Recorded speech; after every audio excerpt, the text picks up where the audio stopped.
Uh, okay, a couple more in the waiting room, and then we could get going. Okay, we're live. Okay, we ready to? And Kai Morton's about to join. Okay. Oh, we ready to go? Yes. Good morning.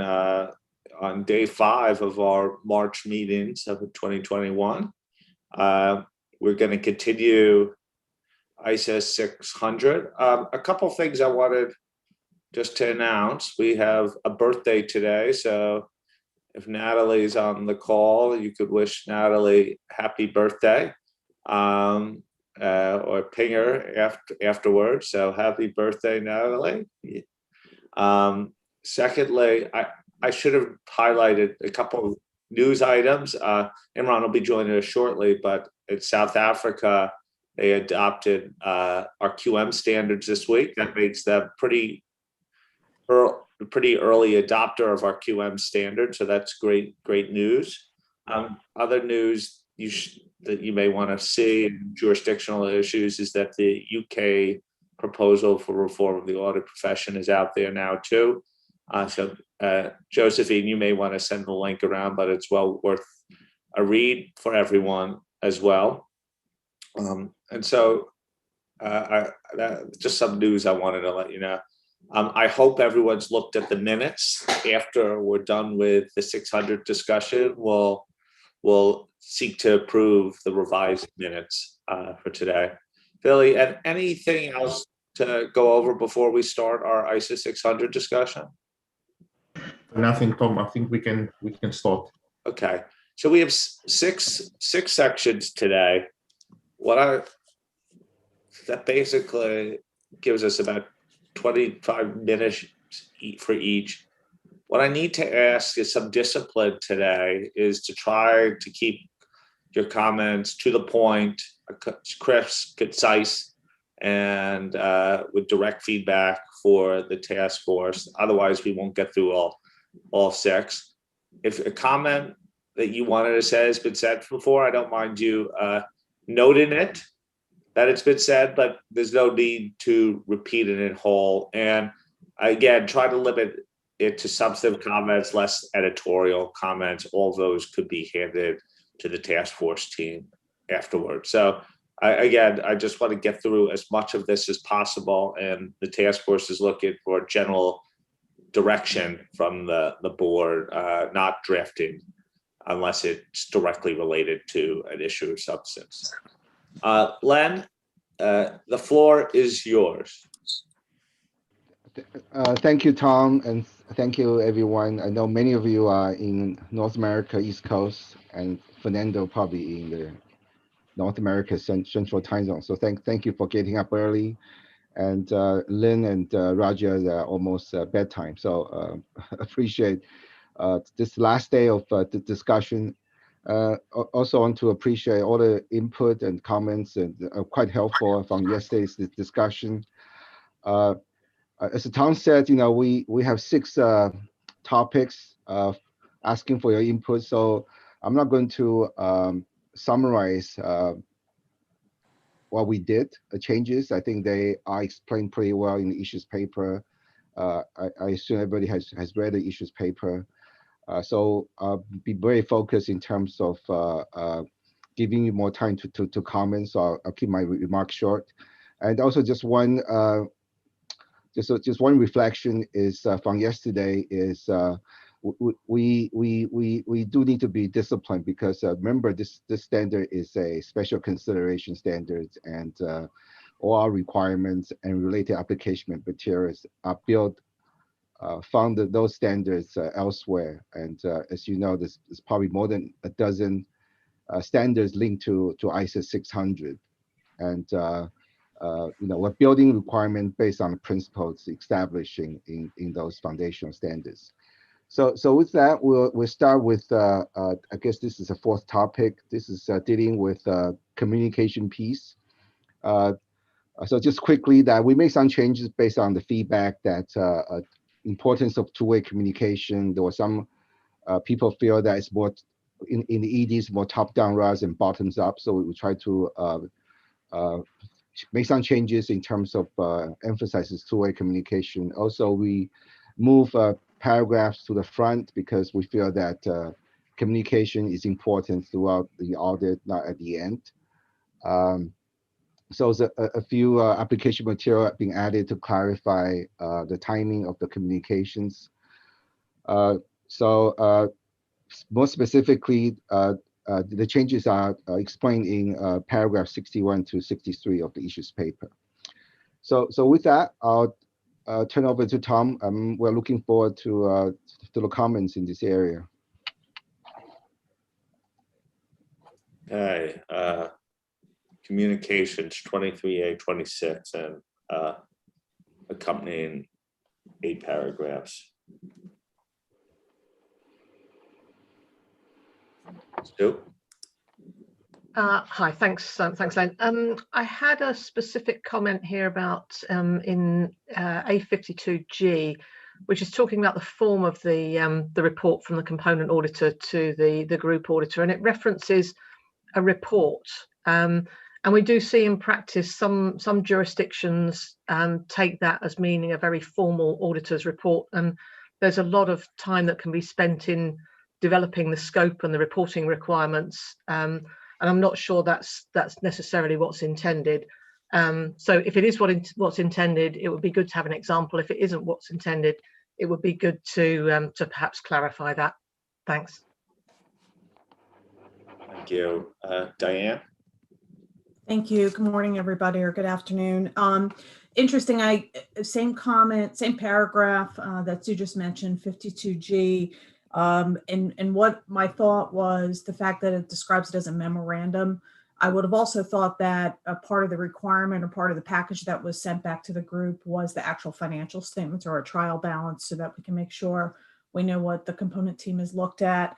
I also would ask you to think about that sometimes there are restrictions due to laws and regulations in certain jurisdictions that may prohibit what is actually shared or what type of communication can move back and forth across countries. So you may just want to think about putting some sort of caveat in there. But overall, I was quite happy with the comments that you had in this section. I think it emphasizes the importance of the two-way communication.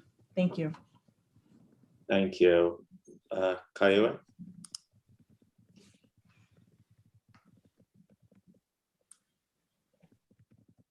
Good morning, and Tom, thanks very much. I have a very brief comment. I support the task force revisions regarding communication with component auditors, and I believe them to be in the public interest. That's all, Tom. Thanks. Thank you, Kai. Julie?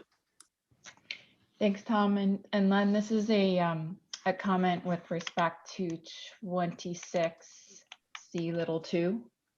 And I know we've talked about this one before at the board, but those that I talked to in advance of the meeting are still stumbling over this one. They're reading it in a way that it sounds as if the component auditor is talking to themselves about matters related to going concern. And I know you've made some changes here, but I do think it's still a little bit confusing to some when they're reading it. And when I looked at the other bullets in this or the other subsections in this requirement, they all seem to be leaning towards the group auditor telling the component auditor something, and this one's different.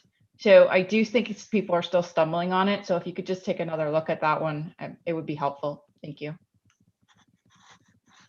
Thank you. Isabel? Yes, thank you. I have a comment on A112B. Is it part of this section? No. No. We'll get to that. The last A, as I see, is A71D, right? That's right. We'll come back to that We'll come later. back to you. So Isabel, we'll catch that in a little bit, okay? So general support for this section is my read. Julie had a comment about, which to me is seek clarity on 26C2 And then there was some comments on the A paragraph. I'm gonna lose. Is it A52G for task force consideration? Len, back to you. Yeah, thank you. I think Tom, you summarized pretty well, and Julie will look at paragraph 26, B2, drafting, and Sue and Dana, thank you for the comments on A52G. And Diane, I think you're right about restriction. We'll probably need to do more on that. Probably come back in June. Some of the comments we heard in the restriction area. Okay, I think that's all I heard, and thank you for the support. And Michelle, let's turn over one slide. So this part dealing with we talk about establishing a framework, risk assessment framework. We talked about yesterday. So this is part of that, and this is this area this where some of the changes were made, shifting and combining different paragraphs, and also the order of the standards, and more specifically is looking at when the component auditors were involved in participating in the identification, assessing the risk of material misstatements, and we built application material to support those requirements of combined different paragraphs. Also, the evaluation piece in ED, we use the word consider. So based on feedback in December, that's too passive. So we change in terms of group auditors evaluating the work done by the component auditors in this area. So more specifically, just in case you're following the issues paper, slide number 8, all the task force recommendation, all the changes are further explained in detail between paragraph 51 and 53 in the issues paper. So with that, Tom, happy to hear comments from the board. Thank you. On the risk assessment, so paragraphs 25, which was the last section, then 31 and 32, plus the accompanying application material. Any hands? Chun-Li? Thanks, Tom, and thanks, Len. Only one very, very quick comment. I support what has been done with the merger of 32 into 25.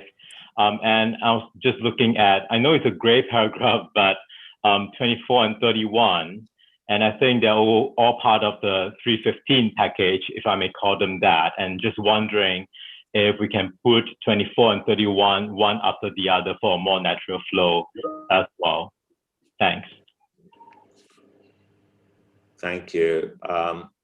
Next is Julie.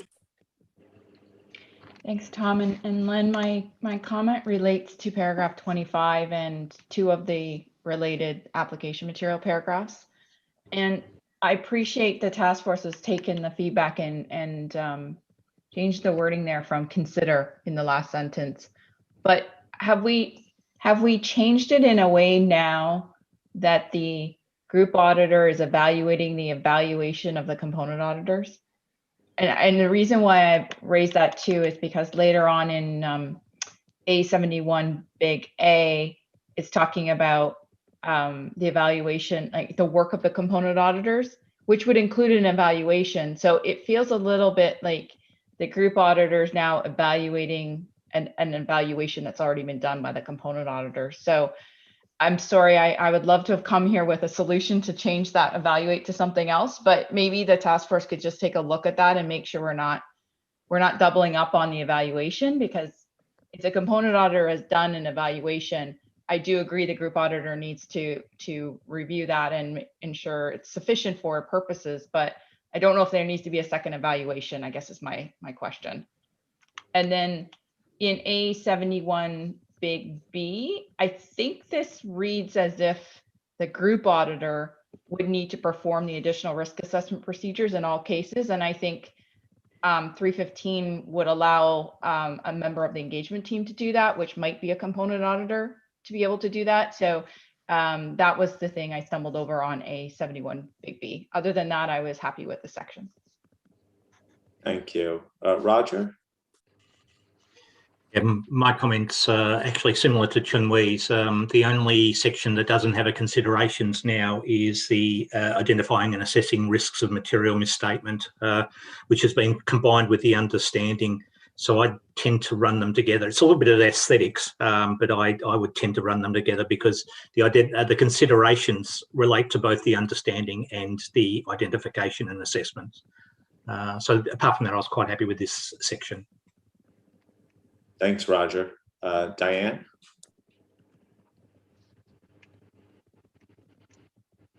Sorry, too many things to move around here. So my first comment is consistent with Julie. It's on the paragraph 25, and it was the word evaluate. And maybe just something to think about as an alternative is take into account. Not quite consider, not quite evaluate, but take into account might be a word that might work in that situation. And then my other comment was on section A78. A78, and this got into a discussion about, and actually I apologize, it's A79. It gets into the discussion about what is the component, the group auditor's responsibility relative to the risk assessment that was done by the component team. To me, when I read this, it seemed to imply that the group auditor needed to do a complete review of the risk assessment that was done by the component auditors. And I'm not sure if that was your intention. And so it might just be, again, in this two-way communication, the component auditor is sharing with the group auditor the key relevant matters that came out of their risk assessment. So that, again, that group auditor can take that into account. So it came across to me as setting the bar pretty high, that the group auditor was going to really go through each of those risk assessment procedures and results from each of the component teams. And I'm not sure if that was your intention. Thank you. Thank you. And Kai? Thanks, Tom. I support the task force proposals on risk assessment, but believe that the application material to paragraph 25 should be augmented to recognize that the group engagement team may involve component auditors in the design or performance of risk assessment procedures, including the identification and assessment of risk of material misstatement for the entire financial information of the component, like paragraph A98, or for one or more classes of transactions, account balances, or disclosures, like paragraph A100, or to perform specific risk assessment procedures as identified and communicated by the group auditors, like paragraph A101. That's all. Thanks, Tom. Thank you, Kai. Okay, so that's all the hands I've had on this section. Again, consistent support for the direction that's happening, some suggestions about flow and how it relates to other section. Some two people could question the word evaluate, and then a couple of other suggestions in terms of the application paragraphs. Len, back to you. Yeah, thank you. Chin-Wei and Raja will look at the flow, and Julie and Diana will look at the wording, evaluate, and take your suggestions. And Kai will take your suggestion on paragraph 25 and take a look. If you have any offline comments, we're happy to take them, in addition to some of the significant ones you made in the open session today. So thank you, Tom. Michelle, please advance the slide one. Yeah. So continue with the risk-based framework. So this section, changes are made on the response to risk of material misstatements. And in the issues paper, these changes are outlined and explained in paragraph 57 and 58. And some of the changes made here, including on the slides, you can see determining the component to do the audit procedure, perform the audit procedure, and the timing extent of work to be performed at the component. Also, there's some application material dealing with when procedures are done centrally or at the component level, and also clarifying some language in paragraph 897. So as I said, issues paper paragraph 57, 58 with the details of the changes and the reasoning for that. And Tom will turn to the board for input. Okay, risk of material misstatement, paragraphs 33, 37, and the accompanying 8 paragraphs. Any comments?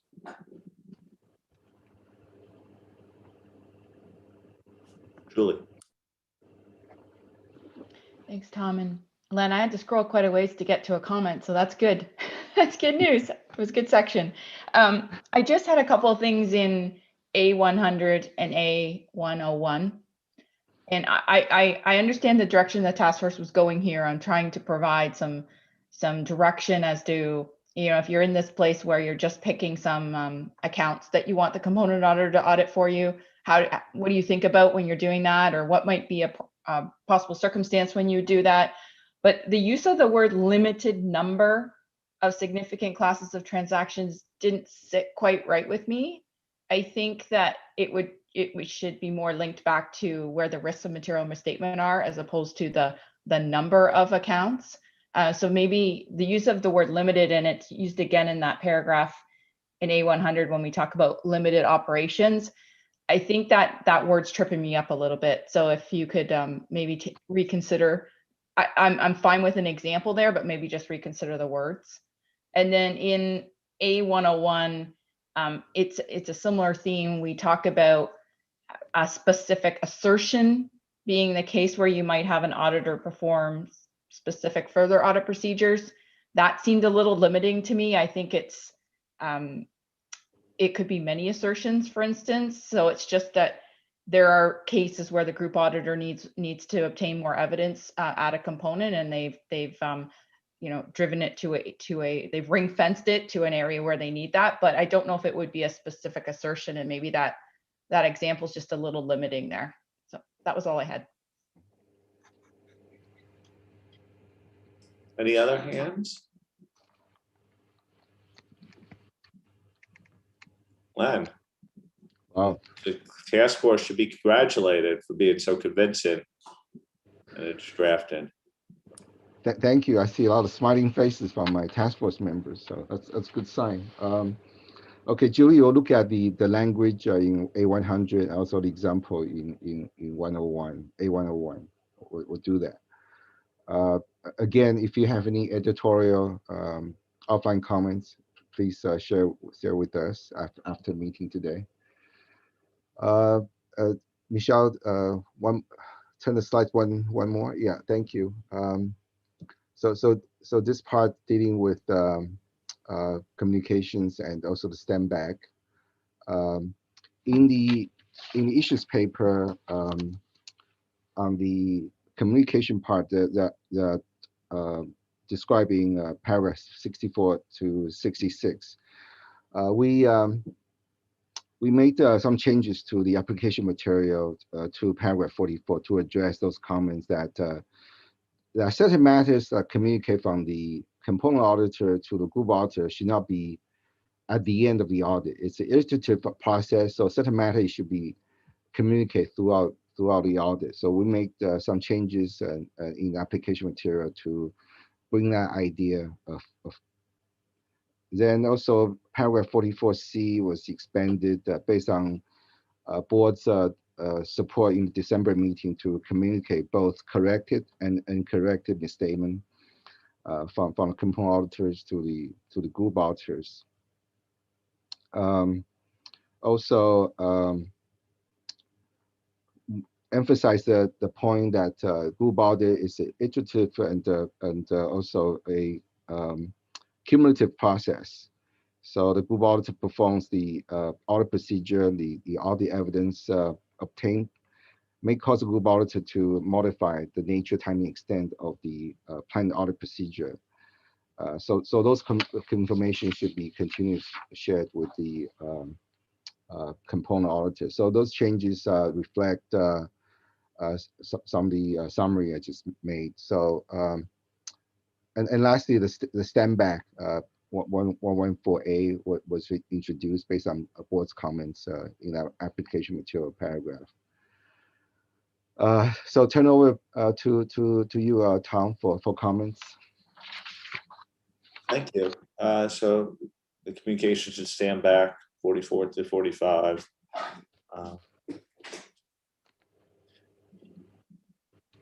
Sachiko. Thank you, Tom. I'd like to raise my overall comment with regard to risk-based approach and the removal of significant component relating to my proposal to this section. First of all, I would like to thank you for the task force effort on responding to the comment raised to the exposure. I think draft was much improved from the exposure draft.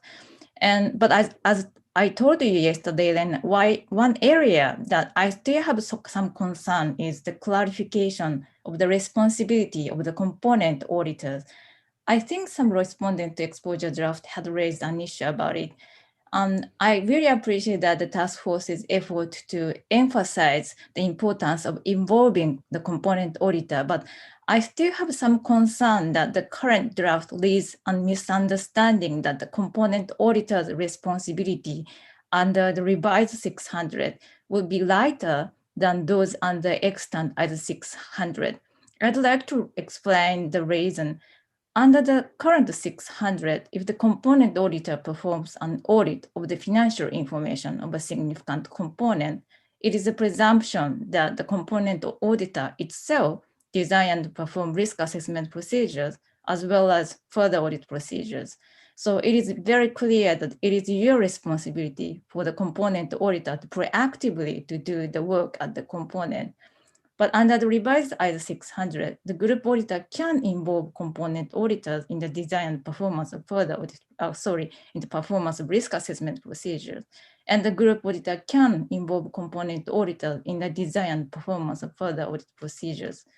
And in addition, under the current ISO 600, several requirements exist that are indirectly focused on the component auditor's responsibility. For example, the current ISO 600 require the group auditor to request the component auditor to communicate on a timely basis any other identified significant risk of material misstatement, the group financial statement, to the group auditor. Also, the current ISO 600 requires the group auditor to request the component auditor to confirm whether the component auditor has complied with the group auditor's engagement team's risk requirements, and they are not included in the current draft. And all in all, I think it gives impression that the component auditor's responsibility is lighter than those under the current ISO 600 because it seems to say okay for the component auditor to just perform the procedure instructed by the group auditor rather than the component auditor also exercise professional skepticism and professional judgment and proactively perform additional procedure that they think are necessary in the circumstance and communicate the matter to the group auditor.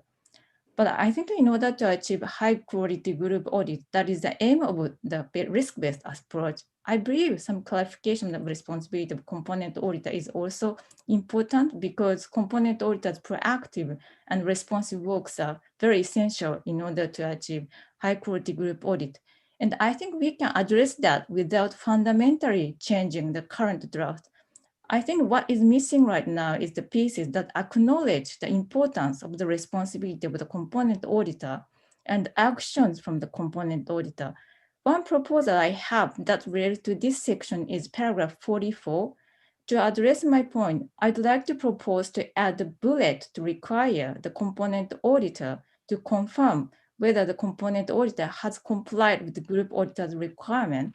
This is a requirement in the current ISO 600, but now it's missing.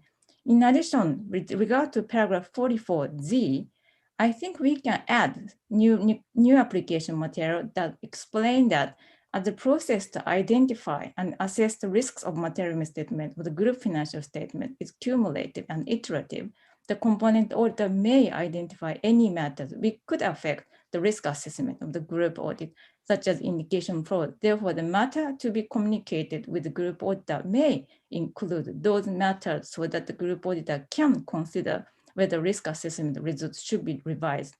I think these type of materials will help to clarify the acknowledge the responsibility of component auditor and important also action from the component auditor to the group auditor, which will drive high quality group audit. I will send you the exact wording offline so that you can take a look at that. I'm so sorry for my very long comment, but that's all from me. Thank you very much. Thank you, Saskia. Next is Chun-Wei. Thanks, Tom. I only have a very small comment to make. This is on the application material A111B, which talks about where you find higher than expected number of identified misstatements and how it might be indicative of higher risk of undetected misstatements. And I was just wondering whether we should also reference here the consideration for impact on the component performance materiality as well. So that'll be all. Thanks. Thank you, Chun-Wei. Yosh? Thank you, Chair. I have just one comment about the paragraph 44C because we appreciate the introducing our comments and by if-year comment. We support the proposed amendment to including communication not only uncorrected misstatement but also corrected misstatement at paragraph 44 small c. Thank you. Thank you. So was that, just to confirm, that was in support of the addition of corrected and uncorrected as being responsive? Right. Okay. Julie? Well, this is timely because I wanted to comment on that as well, but in a different way. And I know that we talked about this at the previous board meeting, Len, so my apologies. I'll beg your forgiveness for bringing it up again, but I was concerned about including it in our earlier meeting and maybe just an additional consideration for this point, because some of our folks that we talked to really had a scalability concern here. And their concern was that there are very often times, particularly in our private audits and audits where, companies are maybe less sophisticated in closing their books. There's often a time period between where maybe the audit is commenced, but the financial statements aren't quite finalized yet, where I'll call them corrections, I guess, are happening in this time period. And so there was a concern from our practitioners who deal in this space about this requirement, because they felt that this would capture quite a number of bookkeeping items, let's call them, in a time period where they don't view them as misstatements. But I think if you literally looked at the definition in the IAASB, they would need to be included here as a corrected misstatement. And so they just felt there was a real scalability concern with including this. And I don't think, I think there's two buckets here that probably are important to the group auditor. One, not really that important, just these sort of bookkeeping matters that happen in the course of a company closing their books and finalizing their financial statements. And I think there's a second bucket, which is the true corrective misstatements the group auditor needs to deal with. So I don't know how to solve this issue, but it was raised as a concern, particularly for that sort of part of the audit, the sphere of audits out there, and there'd be quite a number of those. So I just wanted to raise that as an additional consideration point. Diane? Thanks, Tom. And one thought, just following on what Julie just said about the corrected misstatements, I agree with you, because I think it is important to separate them into two buckets. And one thing to think about, Len, is how the misstatement originated. Was it company originated, that might imply that it was part of their post-closing adjustments and typical bookkeeping, which might be okay. Or did it originate by the auditor, which would clearly imply that there was some sort of correction or misstatement that had to happen. So you might want to think about that, and that might be a way to add some clarity, because I agree, otherwise you're going to be reporting a whole boatload of what the company would say is typical post-closing refinements, adjustments, and I don't think that's really the intention. My comment is on 112B, and in particular, there's a end of the very first sentence. It talks about provide audit evidence about the work performed by the component team. Such information is typically not sufficient on its own. And I want to hone in on those words, not sufficient on its own, because again, to me, that sets a pretty high standard that more likely than not, you would not just have, one memo. There might be something else that has to come. And I'm not sure if that was really the intention. I think some context around 112B might be helpful. And it might be something to the effect that the level of audit evidence is commensurate with the risk of material misstatement for that component, the scope that was assigned to that component. And so I think you may just want to add a little bit of context as to if that component was pretty straightforward, maybe didn't have a lot of significant risk, fraud risk, significant estimates, it had a relatively minor scope, a memo, one document might be sufficient. If that component is a significant component, it's got fraud risk, it's got significant risk, has really tricky estimates, there's clearly going to be the need to get more information, and that group auditor set of work papers really needs to be robust relative to the work performed by the component team. So maybe just some context around paragraph 112B. Thank you. Dan, would you like to come in? Yeah, just quickly, Tom, on the comments on paragraph 44C on corrected misstatements. I believe it was the task force's intention all along for that to relate to misstatements identified by the component auditor or the group auditor, whoever is performing the procedures. In this case, the component auditor that would be communicating back. And A111B actually mentions or alludes to identified misstatements. So I think we can go back and have a look at ISA 450 and may help to have that clarification in the requirement itself. Thank you, Dan. Good clarification. Sue? Thanks. So I had similar comments to Julie on 44C and also similar to Diane on A112B, particularly around the sufficiency. A112B, also there's the reference to the report, which I raised earlier as well. The only other point is on A113B, and that particular phrase, it's about the extent to which the component auditor documentation supports their significant judgments.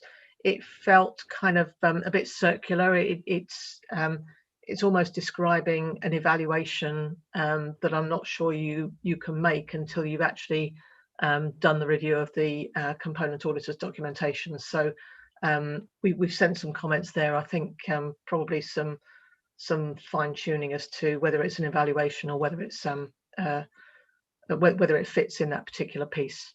Thanks. Thank you. Isabel? Yes, thank you.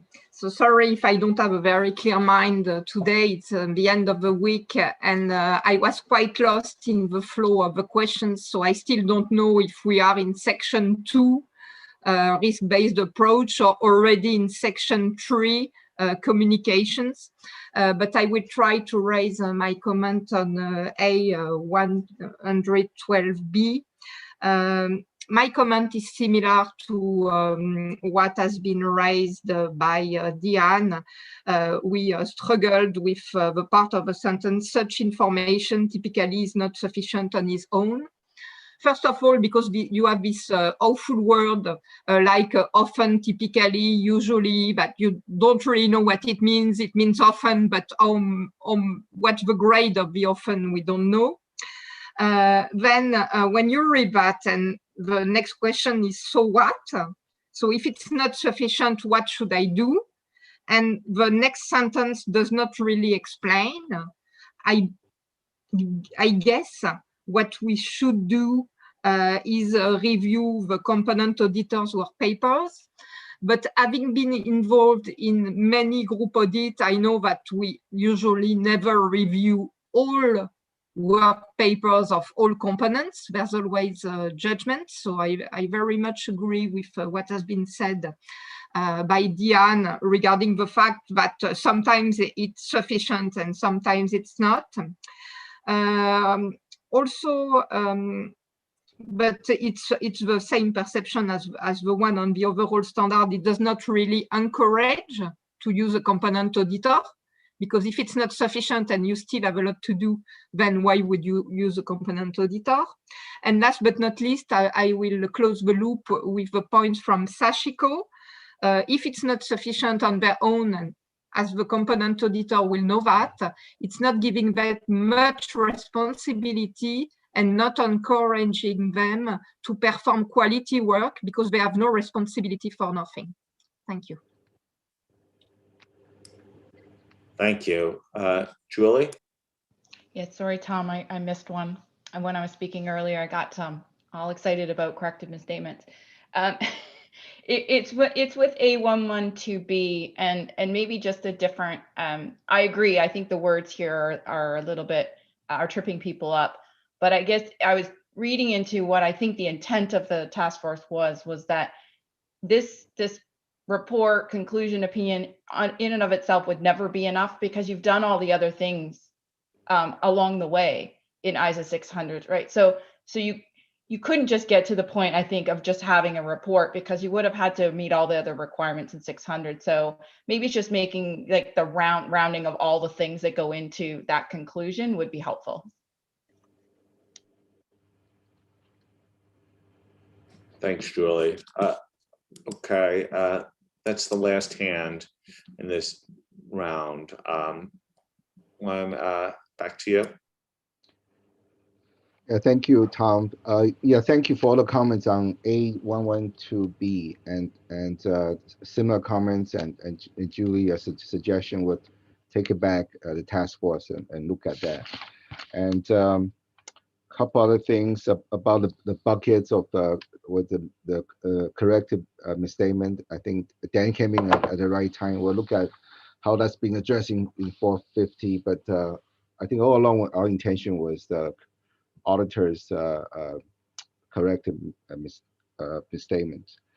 Sachiko, thank you for raising it. I think you raised it a few times before, and also before this board meeting. And understand your point. I think the whole point about risk-based approach is in the ITC there was clearly issues, especially from the regulator, that group auditors are not taking responsibility. So a lot of emphasis is focused on the performance of the group auditors from planning, strategy, risk assessment, and direction supervision review. So that's the premise the 600 is built on. And you know, early in the process, the people calling for you know, separate standards on component auditors, and board at that time basically feel that will continue to be focused on responsibility of the group auditors.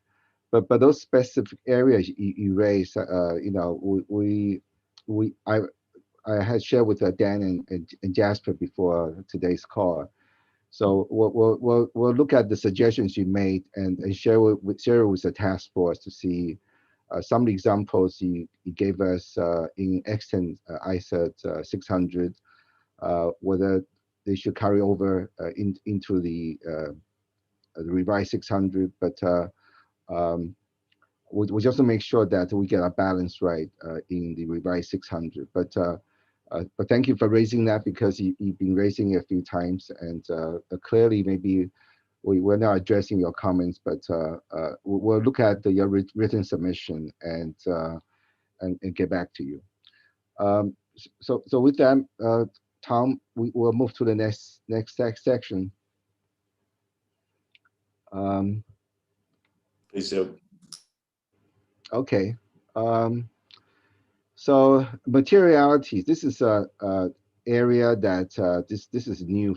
We did not talk about materiality in a December meeting. So for materiality and also for documentation letter, these are the two areas that we sharing some observation from the comments we heard in the ED process. So you're going to see analysis in the issues paper in terms of the type of comments we heard, and also in terms of particular questions we asked in the ED for responses. In the area of materiality, of course, the centerpiece is with defining the components performance materiality, and you know, at least from the responses, there seems to be overwhelming support in terms of in the ED our suggestions to define components materiality, but doing away with the definition component materiality. But on the other hand, people are looking for guidance. So in the issues paper, we outline certain areas that commenters were asking us in terms of how do you establish component performance materiality. This is the #1 request from the ED process. And also how we deal with aggregation risk.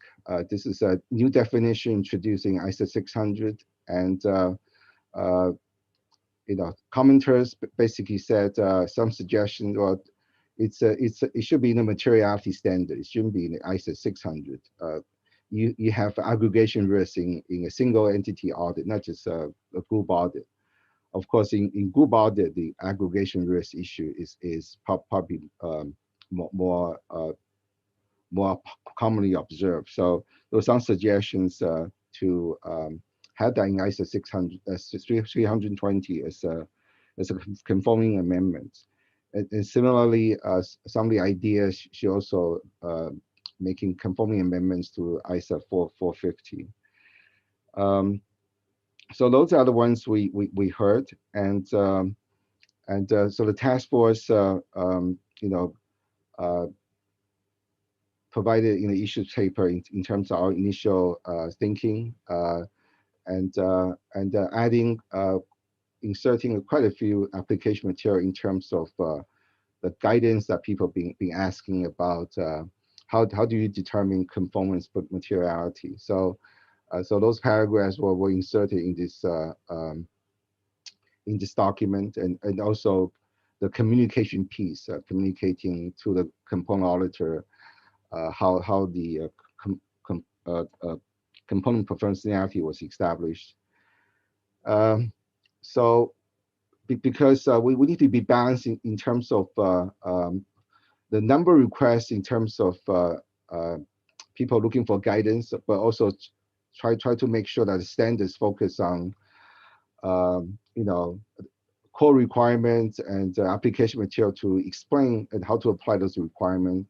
So thinking some of the additional guidance that probably better suited for implementation material outside the standards. So that's task force initial view.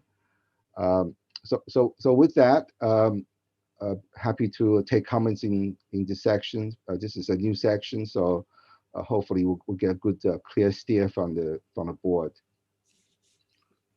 Okay, materiality. Any comments? Sue?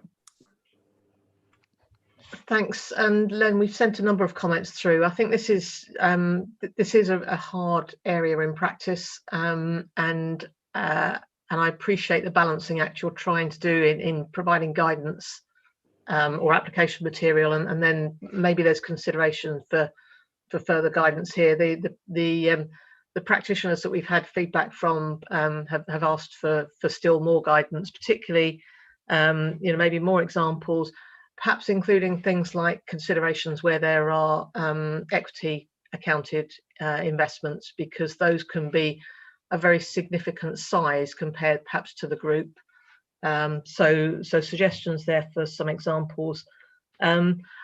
I think this is an area where, when you're thinking about the involvement of local statutory audits, there are areas, for example, in A77A, where the existence of a local statutory audit may impact some of the communication.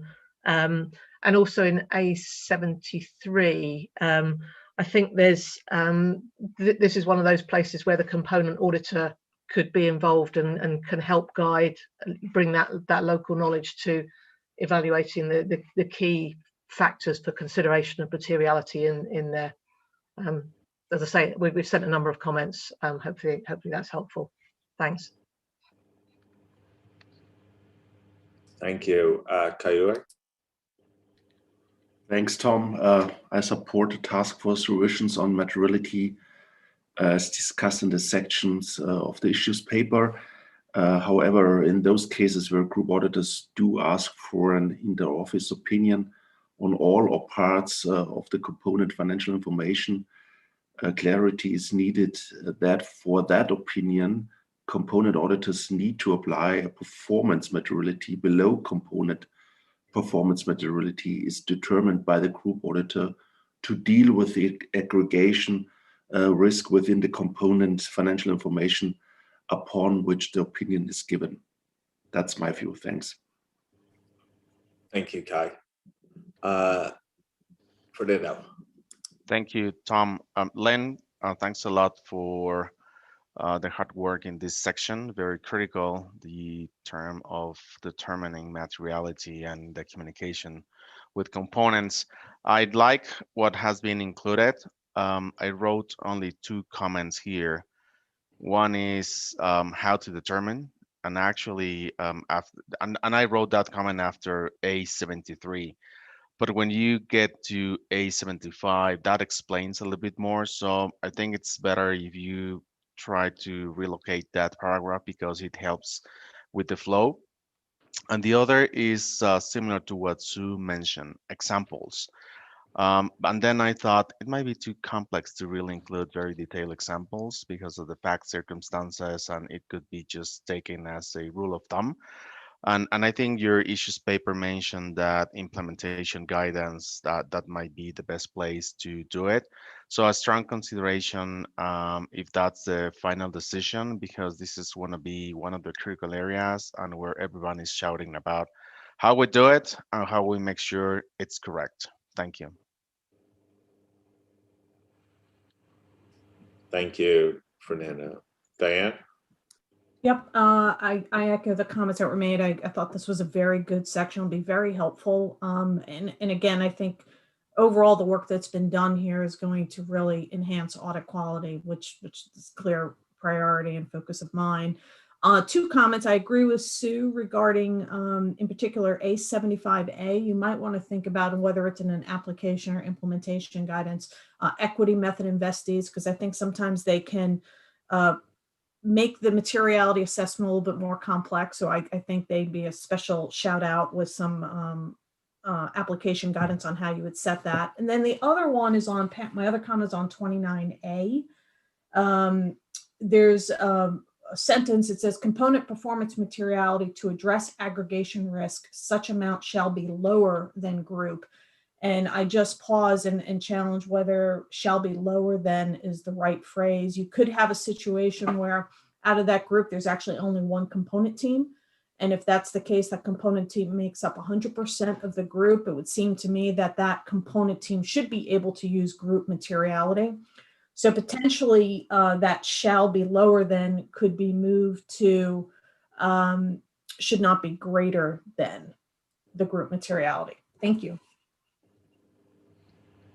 Thank you. Sachika?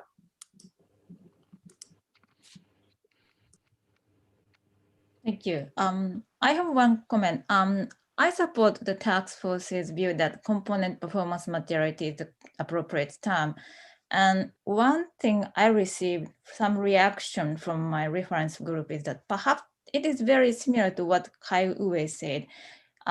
When group auditor requests the component auditor to perform further audit procedure on the entire financial information, and the component auditor also need to have component materiality anyway, because particularly paragraph 44H requests the component auditor to communicate opinion to the group auditor, and without component materiality, the component auditor cannot form opinion based on their work. So I therefore think perhaps it would be helpful to clarify in the application material that group auditor may communicate component materiality in addition to component performance materiality to the component auditor, or the component auditor may determine component materiality based on component performance materiality communicated by the group auditor. That's my suggestion. Thank you very much. Thank you. Kai, Morten? Thank you. Just coming short here, say I support the direction and the suggestions that the task force has put forward. I think though that this is an area where they ask for additional application material and guidance never will stop. And I caution against having too much of that in the standard itself as application material. So similar to what Fernando and others just raised, I think this is an area that's perfectly solved outside of the standard itself, either as implementation guidance or something else. So and I would support that direction. Thanks. Thank you, Kai. Roger? Yeah, Len, I thought I'd just come in on the suggestion about moving aggregation risk or definition of aggregation risk to 320.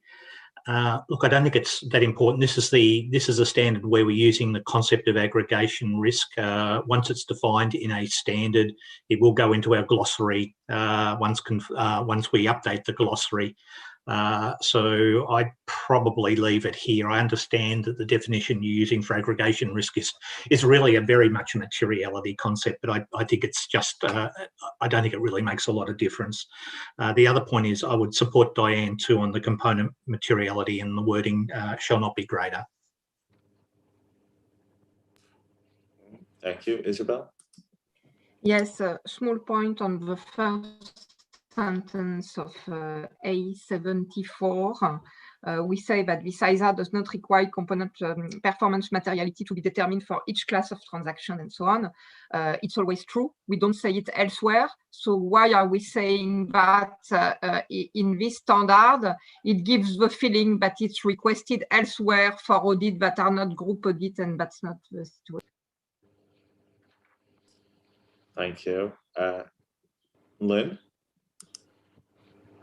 Quickly, I just want to support what Roger and Diane said about not greater than. Thank you.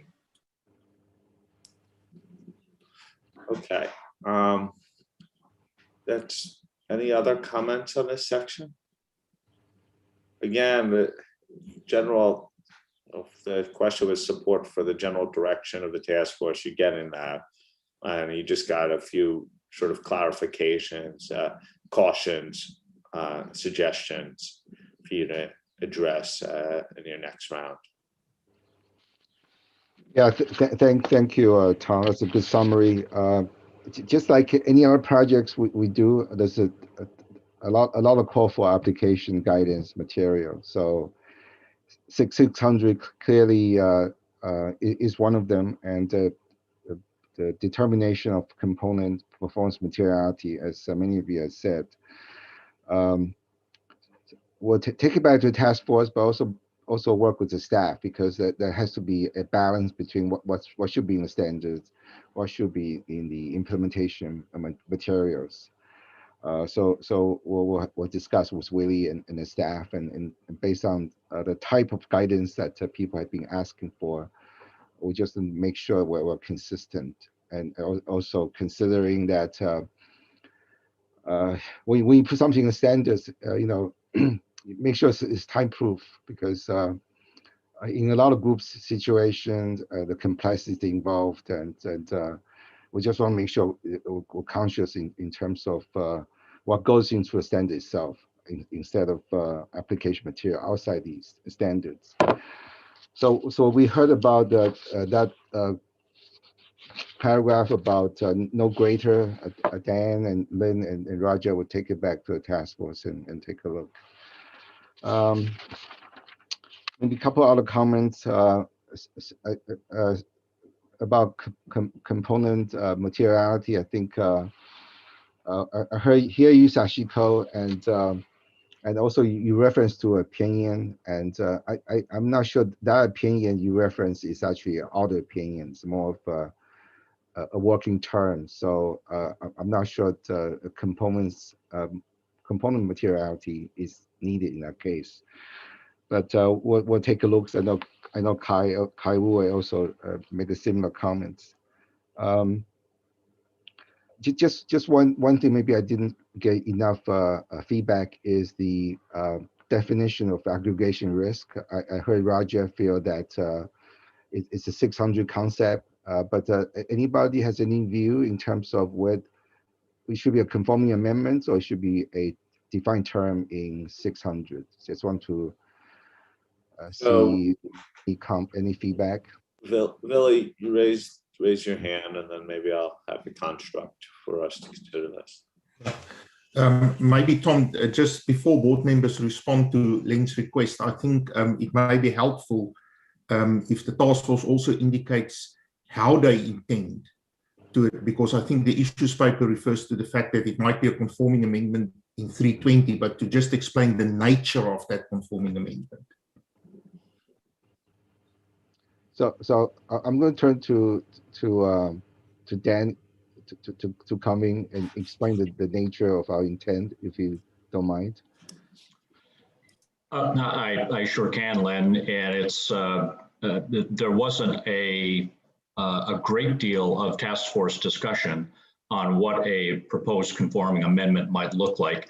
The task force acknowledged, however, that the concept of aggregation risk, even though the term is not used, is described in ISA 450, and the one quick approach might be to put in brackets in that application material paragraph in ISA 450 a wording along the lines of referred to as aggregation risk, not defining it there, but at least it would provide a hook to the definition of aggregation risk in ISA 600. That was the initial discussion of the task force, again, without a great deal of deliberation.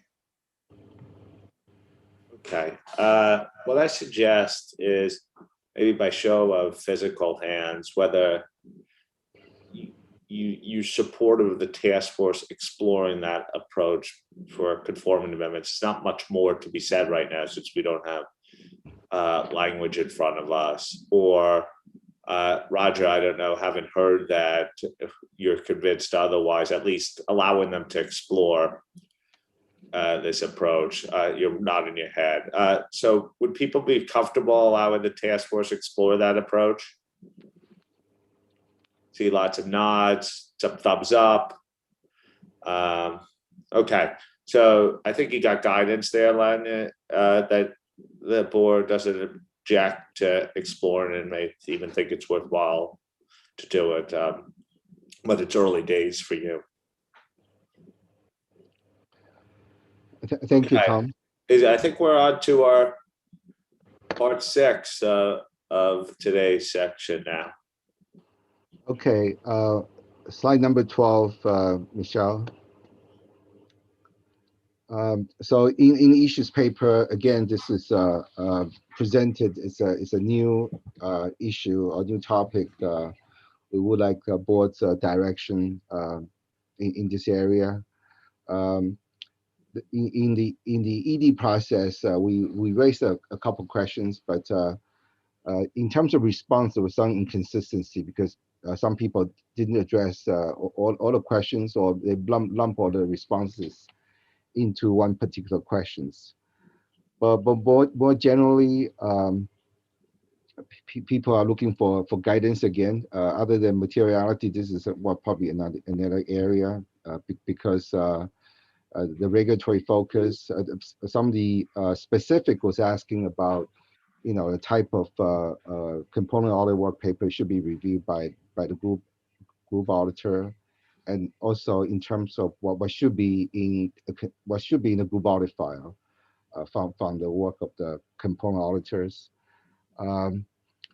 So the number of them, and also in terms of some guidance was asked in terms of what we had in paragraph A29 to A130 in terms of when restrictions is becoming issues in information flow. There might be national laws and regulation not permitting free flow of informations. So the people were providing additional comments in terms of more in addition to what we have in paragraph A129 and A130. Then also evaluations of sufficient appropriate audit evidence, and also calling for professional judgment in the documentation specifically to ISA 600. So we presented some of the task force initial thinking and suggestions in the issues paper, particularly in paragraph 57 and what we have in A23A and to A130A. But I also want to focus that the documentation standards in ISA 230, most of the principal also requirement sitting in 230 is 600 is a special consideration piece in the context of group audit. In the ED process, a lot of comments was asking perhaps 600 should have additional requirement on top of the 230, but there's a fine balance in terms of how do we determine whether those requests for additional requirements are valid requests. So maybe I'll just bring Dan in to, before we go, turn the meeting to the board for input. Is Dan, maybe perhaps you can explain to the board in terms of I guess the thinking process behind our deliberation at a task force level in terms of our recommendation and views on the comments we heard in this area. Yes, thanks, Len. And this is just to supplement your opening remarks there on the documentation section. The issues paper summarized the responses to the ED for the various questions on documentation. And there was a lot of good news there. If you look specifically at paragraph 90, for example, 94 and 95 of the issues paper, overall, a third of the respondents had basically supported the direction in the ED with no comments whatsoever. If you look at question 11A in the ED, about half of the respondents also had no comments or suggestions for additional documentation requirements or guidance. On the other hand, about half did have some comments in that area. But as the issues paper notes, those comments were not specifically asking for more requirements in all cases.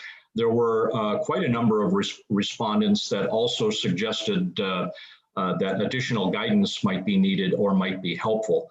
So the task force looked at all of those comments, and as you can see in the draft standard, a number of revisions were made to the application material to try to clarify the points raised by the respondents. And Len mentioned the two areas in particular. One was kind of around the paragraph A124 and what constitutes group audit documentation. being the sum total of what's in the group auditor's file and what's in the component auditor documentation. And generally that component auditor documentation sits on its own and doesn't need to be replicated. But a number of respondents asked for more guidance or examples on when it might be appropriate for the group auditor to include some of the component auditor documentation in the group auditor's audit file. And so the paragraphs A124A and A124A to A124C were added specifically to address those points. The other one was guidance around the review, the group auditor's review of component auditor documentation. And some of that already is addressed in the requirement in paragraph 57D, as well as the application material in A125 to A128.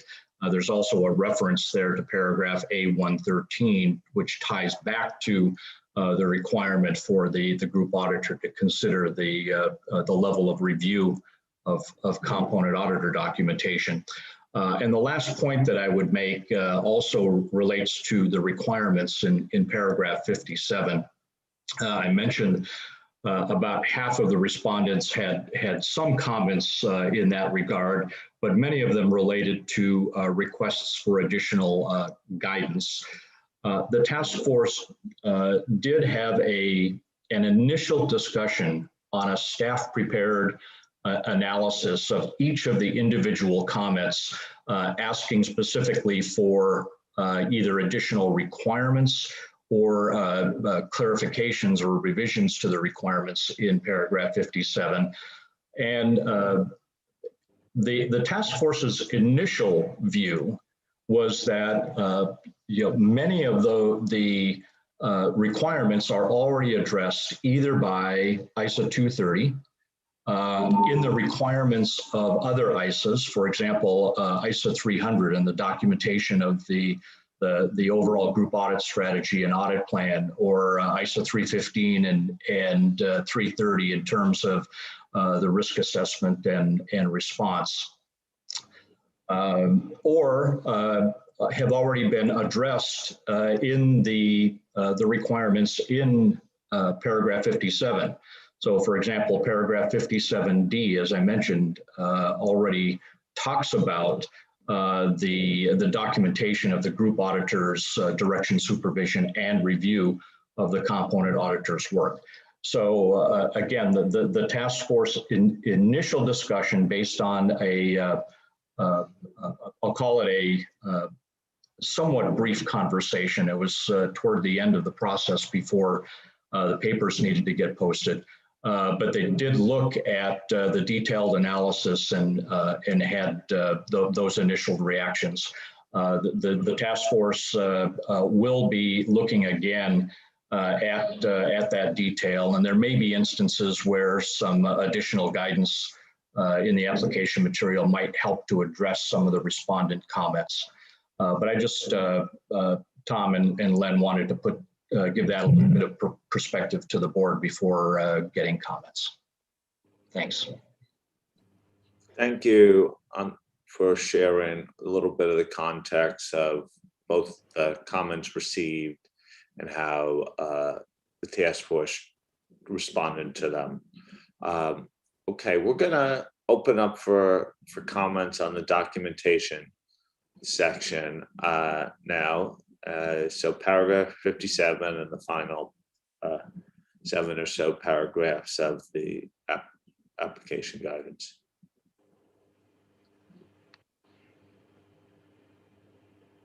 Sue.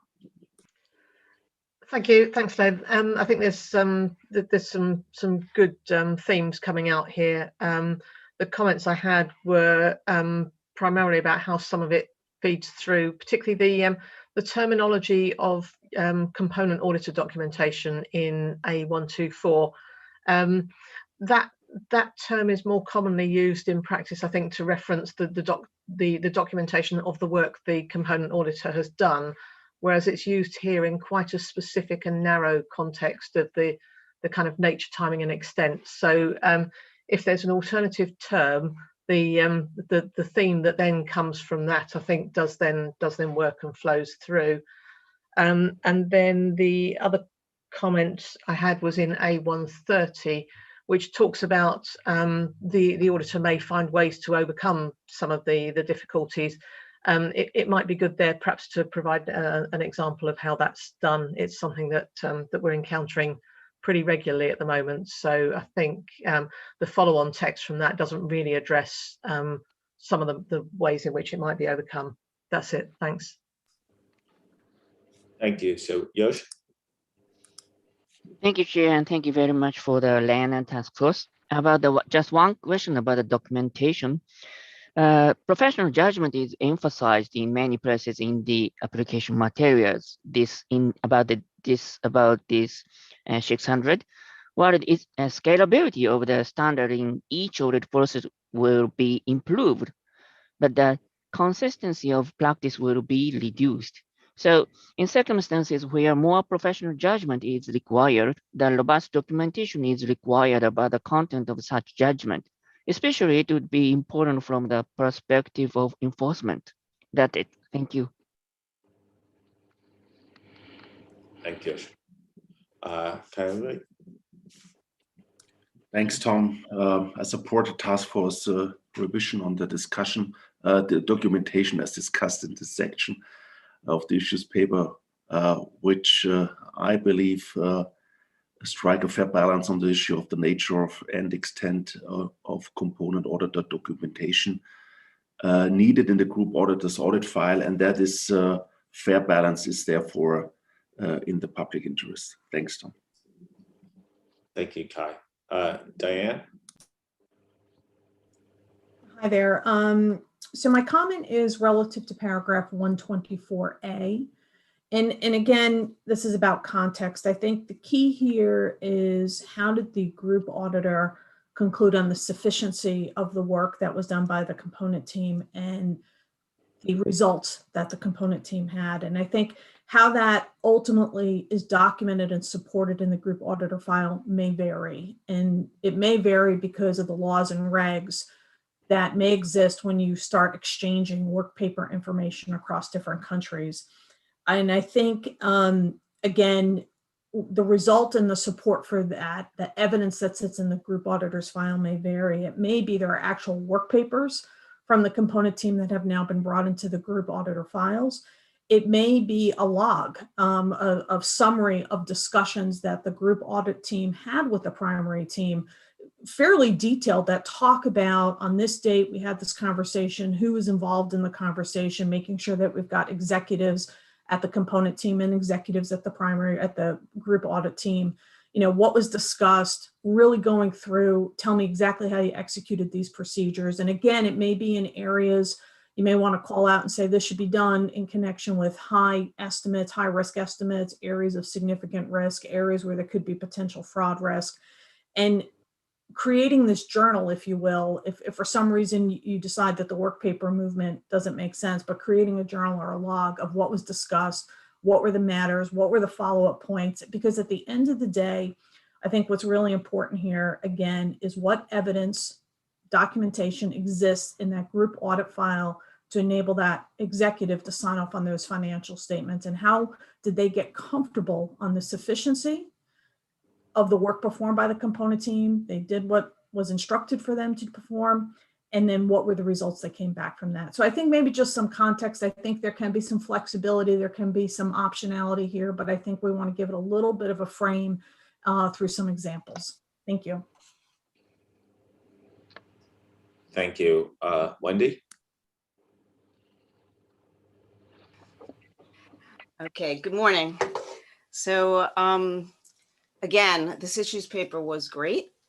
And 57, as I read it, I struggled a little bit with why would my responsibility as the group auditor be any different than if I was doing a regular audit?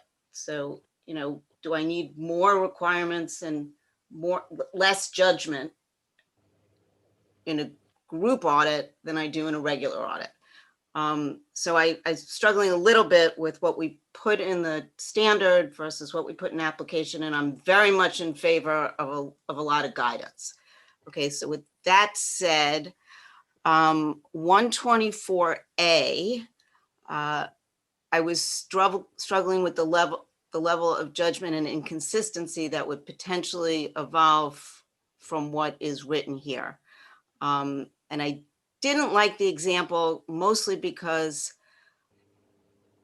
I think the file has to stand on its own, and I don't think we need to bring in evidence and things from the component auditors just because it would be easier for the group partner. As long as I have access to it or I have some kind of memo, I think I would be good.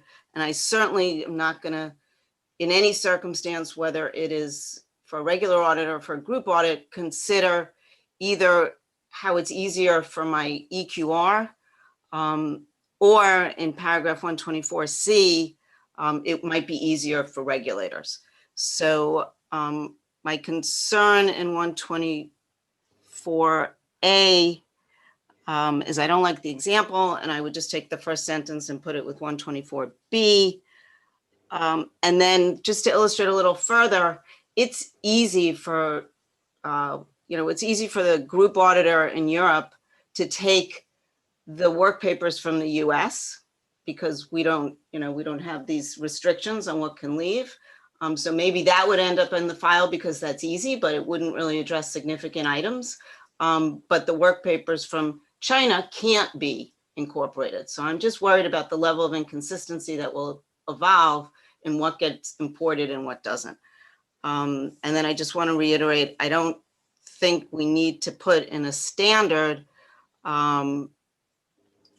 what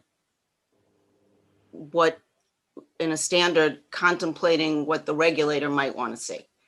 Thank you. Bye. Thank you. Julie?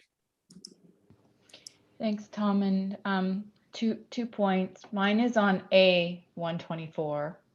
And Dan, I followed along with how you were describing that, the totality of the documentation to support the group opinion is in the group file, and it also lives in the component auditor's file, and I'm good with that.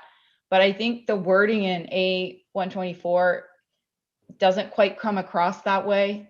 I think what the first sentence is saying is that the audit documentation for the group audit consists of the documentation in the group auditor's file, together with the documentation of the nature, timing, extent of the work of the component auditors, which would be in the group auditor's file anyway. I don't think that is component auditor documentation, because that's describing the that's describing the group auditor's review or their own documentation of the nature, timing, and extent of the work done by component auditors. So I think we might have just, we have a bit of a problem with that sentence. I don't think that is component auditor documentation. That is group auditor documentation. So maybe that first sentence just needs to be tidied up there a little bit. And then I also stumbled over, and I'm in agreement with how Diane described the variations, because I do think there's quite a number of variations out there as to, to one extreme where you almost have all the working papers from a component auditor in your file to a very detailed log or a summary of every conversation and the things you've done with the component auditor. And I do think we need to be careful that we're not being too prescriptive about what makes it into the group file, because I do agree there are a lot of variations in practice, and I don't think that's a bad thing. I think the variations are fine as long as someone looking at the group file is able to conclude that the group auditor has determined sufficient appropriate audit evidence for the group audit opinion. So I just want to be careful we don't pigeonhole it too much. I did struggle with A124C. It seems out of place here that we're speaking to a law or regulation in an auditing standard. I think law and regulations are going to apply in jurisdictions with what needs to be in audit files, and I struggled with having that paragraph included in the auditing standard. That's it. Thank you. Thanks. Josephine, I saw your hand pop up, so I assume it's in response to share sort of task force thinking on what you just heard. Yeah, I'll wait until You'll wait. Okay. Roger. Yeah, thanks. And thanks for the explanation, Dan. I can see that it's a work in progress. I like the direction that it's going. I think we've got to keep it principles based. We don't need to repeat 230. We don't need to repeat what's in others. We need special considerations, but there is a variation, or there seems to be a variation in practice. I struggle with 124A, B and C, but I understand they are works in progress. The reasons why I struggle with B is I can see what you're doing there, which is you don't want to create a checklist and you want to talk about matters of professional judgment. But I struggle to identify circumstances when that sort of information would not be included in the group audit file. And so I understand the wording you're putting, but to leaving some of those areas to judgment. So I think that's a matter of wording and to try and get you there. I wasn't so worried about C. We've got that as there as when required by laws or regs. Maybe we've repeated it before, but to remind people that there will be laws or regs in this particular area for the auditor's consideration. I didn't mind that so much in A124C.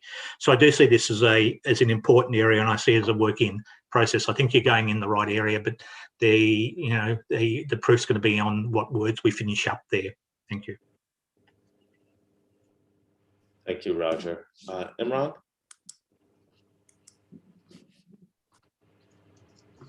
Thank you. Good afternoon, everyone. To those who started the weekend, happy weekend. Apologies for being an hour late. It was Friday and I just got back from mosque, but I will make an effort to listen to the YouTube recording so I don't miss any of the intense conversations that happened before I arrived. The area of documentation within ISA 600 has been an area where the substance of the proposals being put forward in the issues paper at this meeting is just an area where I remain somewhat disappointed. But I also got the tail end of comments which said that this is work in progress. So I think that's a fair expectation then to look at to see how this continues to evolve. I guess if I had to describe the root cause of my disappointment is because I was looking to see how responsive we were to what I thought respondents asked us for on the exposure draft, and in so doing address the needs of this project. So I haven't read every single letter, but I picked up a few. And of course, I had the issues paper to go by. And what the issues paper told me in paragraph 115, that nearly half of the respondents wanted more content in this area. So I took that at face value. And then I went into a selection of letters to see what that translated into. And then I expected quite a different looking documentation section. And the task force's record of its own discussions suggests that it thinks that where we were pre-ED is where we should generally remain post-ED. And I really couldn't reconcile then what was the purpose of soliciting that kind of input if this was the type of response that we were putting forward. So I genuinely believe that there are special considerations related to documentation in a group audit. And that's what we are dealing with. And that special consideration involves this involvement of component auditors. And that's the substance of what we've been talking about. And the fact that we're having so much of conversation about the areas of judgment, the areas not of judgment, is exactly what the standard ought to be prescribing in this area. Otherwise, we will continue to have inspectors post the final standard say to us that all we find in the group audit file are breadcrumbs, little clues of what the component auditors did, what the group engagement team looked at, and how some conclusions were arrived at. And yet, that is what one of the big goals we had for this project. So I thought that Yosh particularly, but Wendy also, Diane from the perspective, from one perspective, Yosh from another perspective said so, that the reliance on professional judgment to address this leaves us with this problem of consistency in the area of documentation And of course, if you're concerned about it, it leads to the impact on enforcement. And that's why this is an area in which we want to be able to be seen to be responsive. And I'd like to pick up, therefore, paragraph A124 as the basis to make my point. Paragraph A124 provides me with three challenges. The first of those challenges is that the reality, Len and Dan, if we don't prescribe how this is meant to happen, if we don't elevate this to the point of requirement, I can't imagine which firm risk policy will allow it to happen.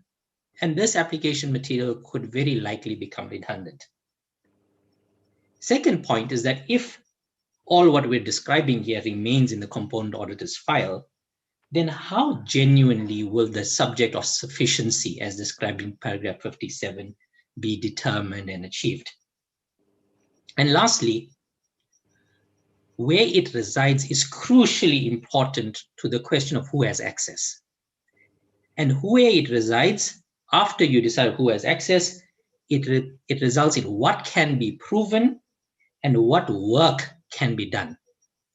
And that's why the location of this documentation is so important. It's not just a case of which file you put it into and where you put the copies, but having access is what comes from it, and what can be proven comes from it. Otherwise, it's sitting in a file somewhere else, and it creates obstacles to achieving that conclusion around sufficiency, and particularly for those who may come across later. So I would really ask us to reconsider. If we go back to the IFIA letter, the IFIA letter puts forward the consensus view of a group of regulators. Let's get this. It's not just one letter. It's a letter of a group of regulators and the few things on which they can achieve consensus. This is one of the areas in which they achieve consensus. And then it is explicit, as you've pointed out others in the issues paper, about the need for more requirements and application material. At the top end, they have that. On the field, practitioners ask the same of us. Inspectors, why are you raising these issues? Why don't you get the standard setters to be more explicit about what we should put into our file? Close the gap on both ends. Make it easy for the practitioner to know what she must have in the file, so that we can have a world of group audits where this is not the fundamental issue. Audit quality can be the output of what they're looking at. Lastly, in respect of A124C, I heard a comment or two about it. My view at the moment is that if we're going to have something, this is the weakest version of what we can have in respect of what needs to go into this documentation. And of course, we have several examples. I think my team has identified within the recently completed QM standards 13 or 14 instances where our board took this way out about let's leave it to law and regulation to settle the matter because we as a board can't do it. So there's much precedent to do this if we think about QM1, QM2, and ISO 220.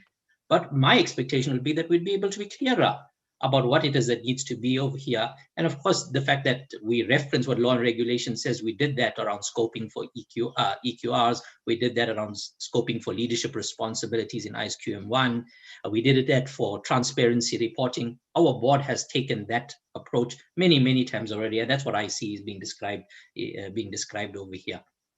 So really looking forward to watching this work in progress and looking to see more of what is within the comments that we got back on exposure as we dig deeper into that, somehow making its way into strengthening of the documentation requirements in our final standard. Thanks for giving me a hearing. Kai, is it responsive to Imran's remarks? It's more of a general. I can wait for Josephine. Josephine's going to come in on A124C, so if it's a more general remark, she'll jump in after Dan and Len and Dan respond to some of the comments.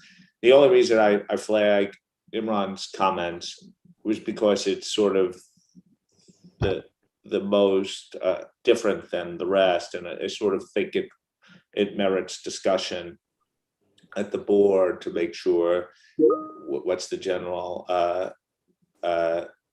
view of the task force to it and get some sense of direction from the board.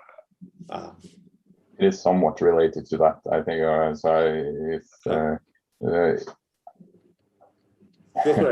I'm somewhat concerned with the direction that we're with some of the comments that are coming through. I think we need to remember we're also yes, we can go further in defining requirements on what should be documented or what the requirements should be. But I think we also need to be cautious.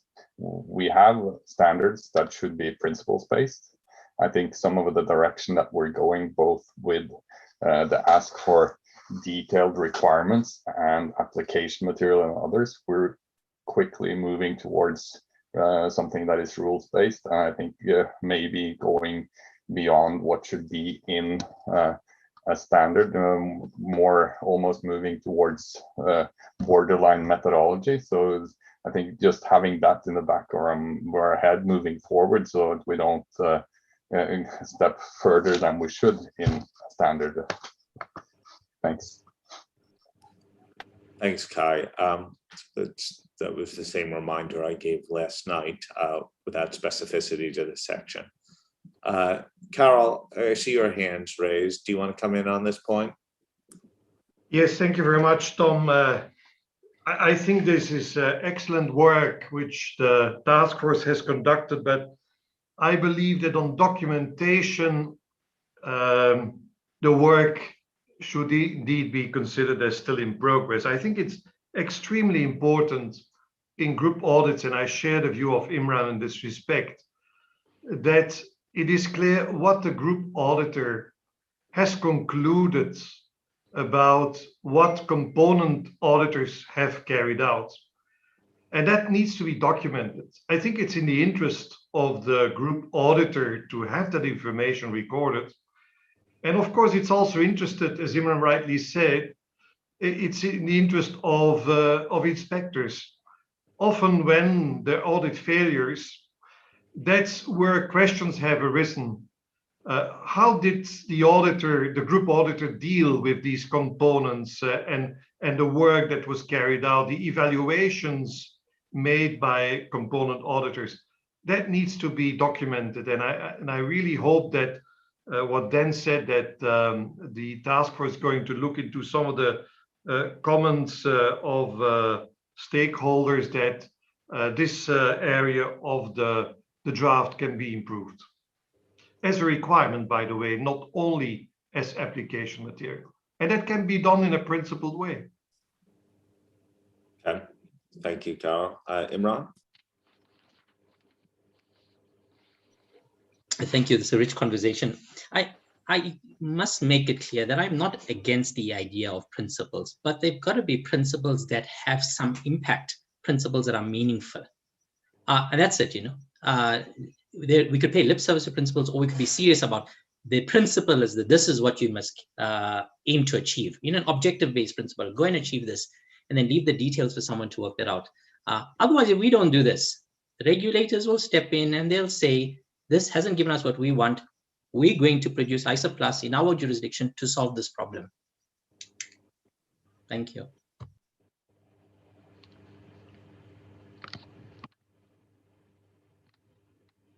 Thank you, Imran, for that clarification. I think my general comment relates to almost everything we've done today. I'm not being prescriptive about this section.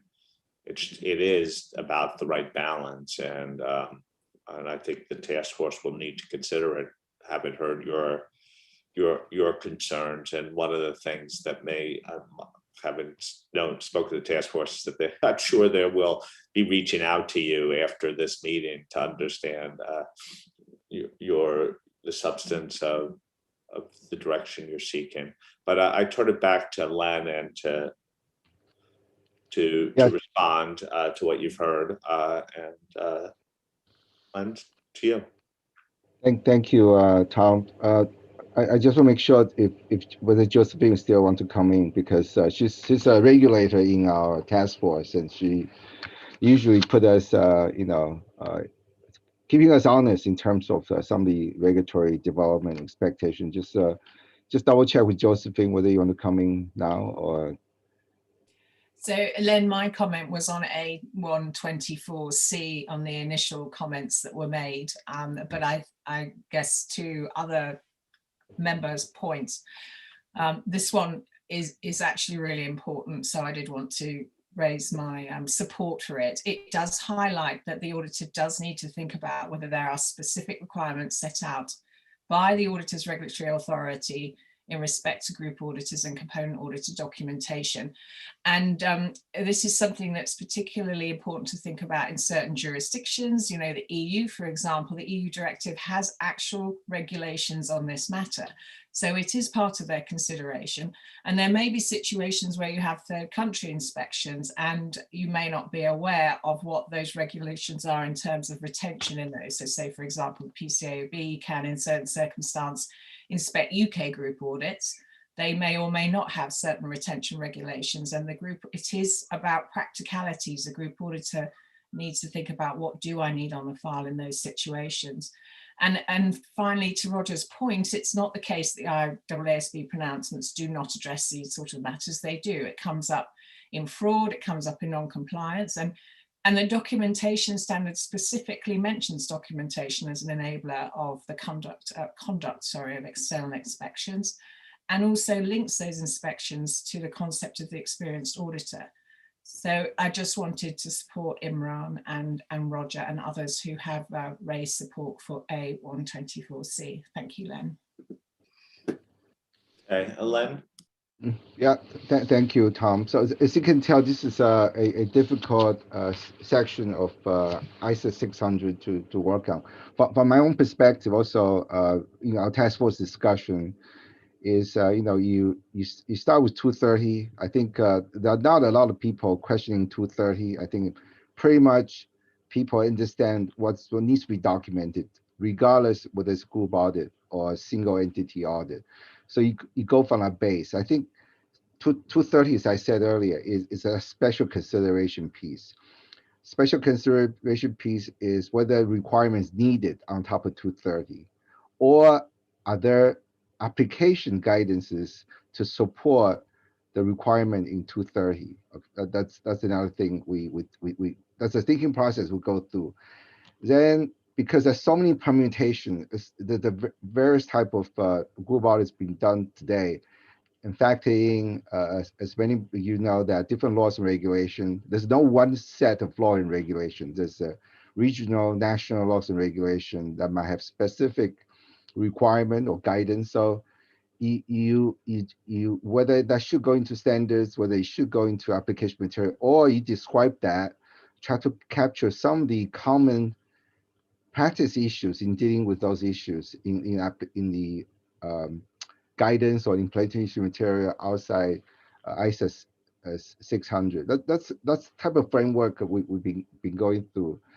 So the focus on one hand is the audit quality issue. Is you need to make sure there's enough audit evidence and make sure that the experienced auditor, and that explanation Josephine gave, the regulator having that experienced auditor type of profile to be able to review the documentation, to be comfortable in terms of what's in the documentation file, that they can understand what has been done, and how the group auditor forms the conclusion that support the audit opinion.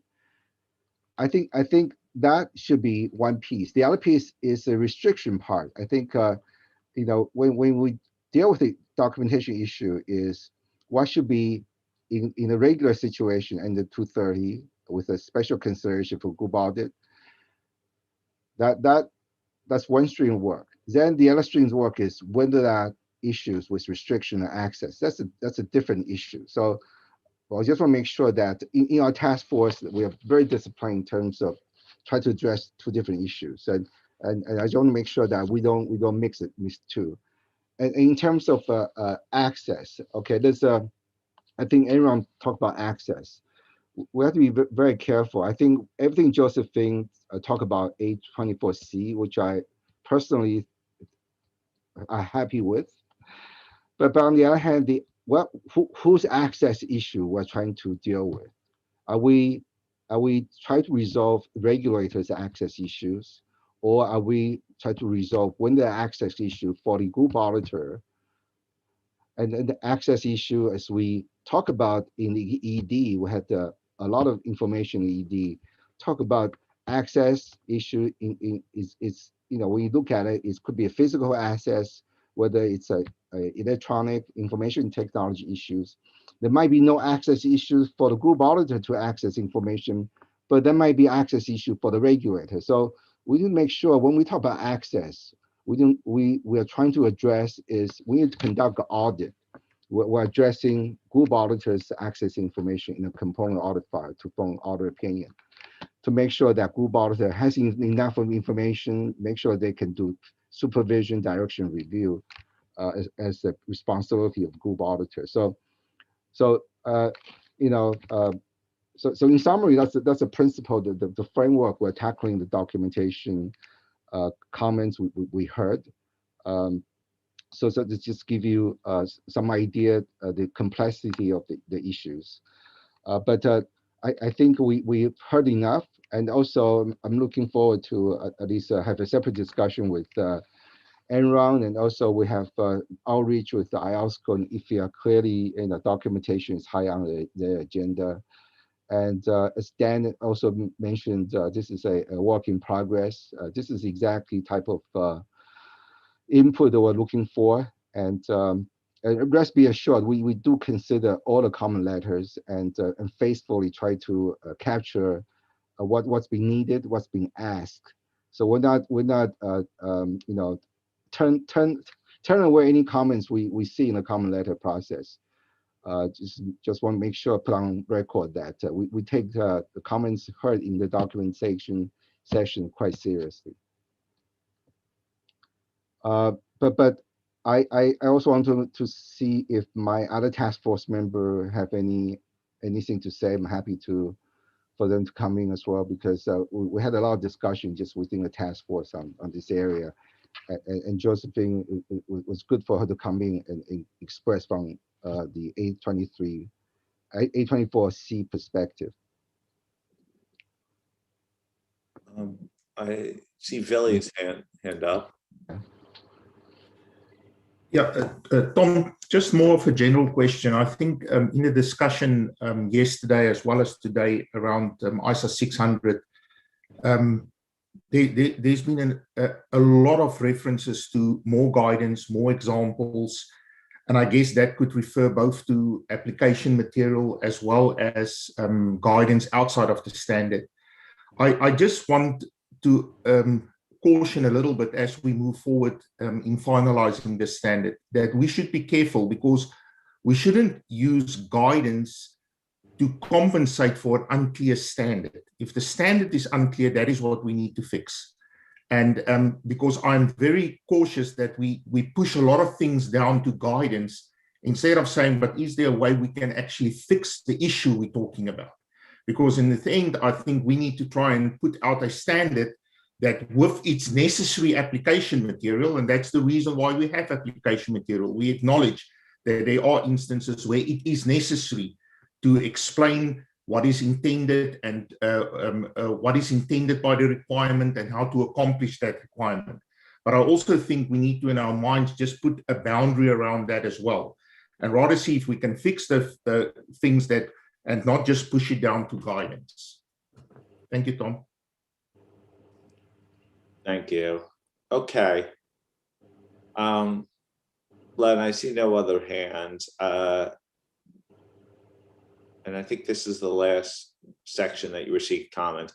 My assessment too is that it's not surprising that there's more diversity and comment on this section, because this is the first go on documentation or amongst us. So I know the task force will look at this more closely over time, and we'll see where you emerge. Okay, I'll turn it back to you. I assume you want to sum up and sort of tell us what's next. Well, more task force meetings, I imagine. Well, we're going to have several task force meetings between now and June, and as I said earlier, we will probably reach out to a few of the board members who have submitted comments offline, and also we'll reach out to Enron on some of these comments sent to us earlier. And IFIA, IAASB clearly is on the outreach list. I think for the June meeting, you expecting probably a more complete draft based on what we heard today, this week, in terms of those areas we presented to you. And also in June, we'll be coming back with changes made to the gray area we did not talk about at the meeting today. We're still focused on getting the standards out in December. So clearly there's going to be a lot of work between the next two board meeting. I think in September, you're going to see a very close to a final draft for September meeting. And so June meeting is going to be an important meeting because we're going to bring back other topics we have not raised with the board from the ED. But the major ones, the risk-based approach, the scope and applicability, documentation and materiality, those are the 5 big ones that we decided to bring them to you before June, because that will give us a lot of work in terms of working on the draft, and also look at some of these suggestions and looking for possible solutions on some of the more sensitive topics that have diverse views. So we'll get back to you and we'll provide a progress report as we go along. Thank you.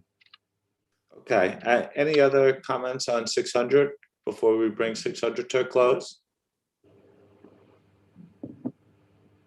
Before we thank you, Len and the team, thank you for making so much progress on it, and thank you to the board for raising comments throughout. Before I sort of start to bring the meeting to a close, I have my favorite topic of all the week on the agenda now. Billy's smiling because he knows what it is. Minutes approval. Are we ready? Maybe we could do all 3 at once. We have the December plenary, January and February sessions of the board. Does anyone object to us trying to approve all 3 at once? Okay. By show of hands, who approves, or actually by voice maybe even, who approves the minutes from those 3 board sessions?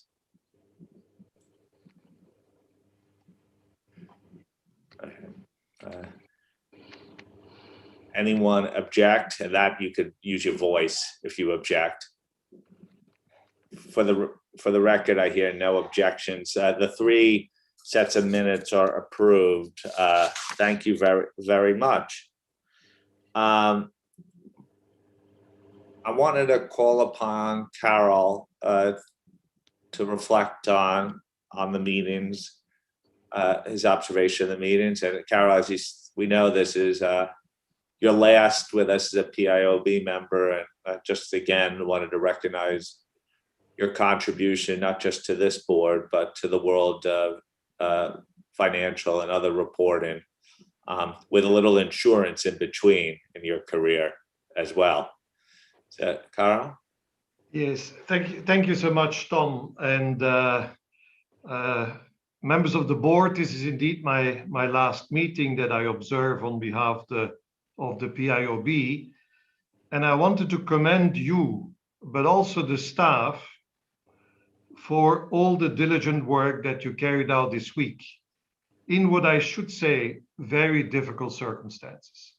I'm absolutely impressed with the fact that in all these different time zones, you give me the impression that you never sleep.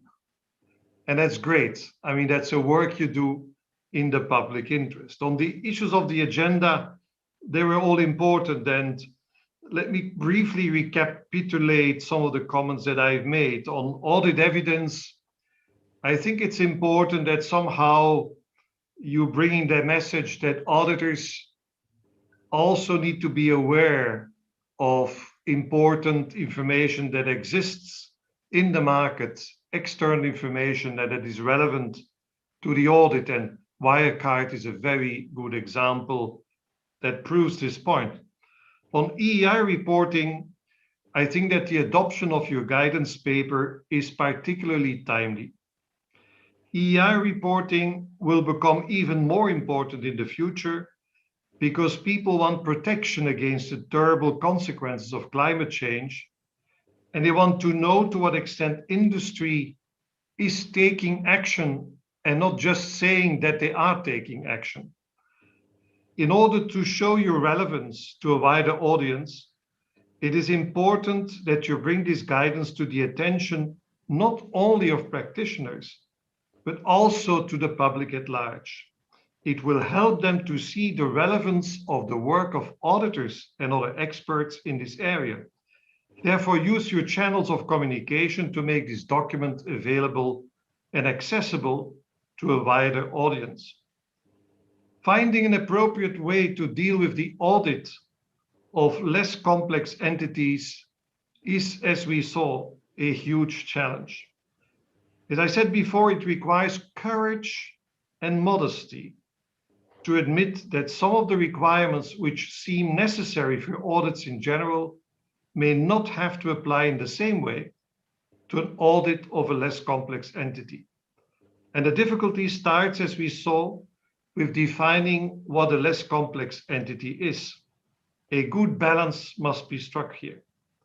One should not be too restrictive because this might have a counterproductive effect. As for the audit itself, let there be no doubt that it must, of course, be of equal high quality.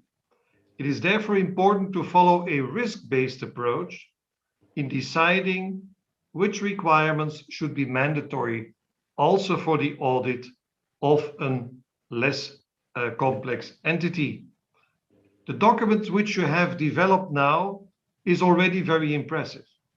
But in order to make progress and to get comfort that you're on the right track, I believe it's important to bring your ideas as soon as possible to a wider audience of stakeholders, and therefore to try to agree on an ED in June. On group audits, it's important to always keep in mind that audit failures usually happen in this territory. Nothing is more easy than to hide financial trouble behind complex group structures. Experience has shown that it is important that the group auditor is clearly in charge of the audit and that there is a two-way communication between the group auditor and the component auditors. It's of course important to underline what a group audit is and how it should be carried out, and this document goes a long way in the right direction. Crucial in the standards are, however, the definition of this scope, which should take account of economic reality, and the documentation surrounding the group audit. The group auditor should document what has happened during the audit so that interested parties can understand what is or has been going on during the audit. And of particular importance here is to understand how the group auditor has dealt with issues relating to components of the group as reported on by component auditors. Going forward, members of the board, I would like to leave you with 3 messages.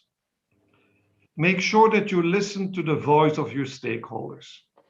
After all, they are the beneficiaries of a high-quality audit. Try to write standards that are easier to understand. A good exercise would be to write the standards in a more direct manner so that practitioners know what they have to do and do not have to hire experts in order to find out what could possibly have been the intention of the board. And finally, don't make your standards too complex.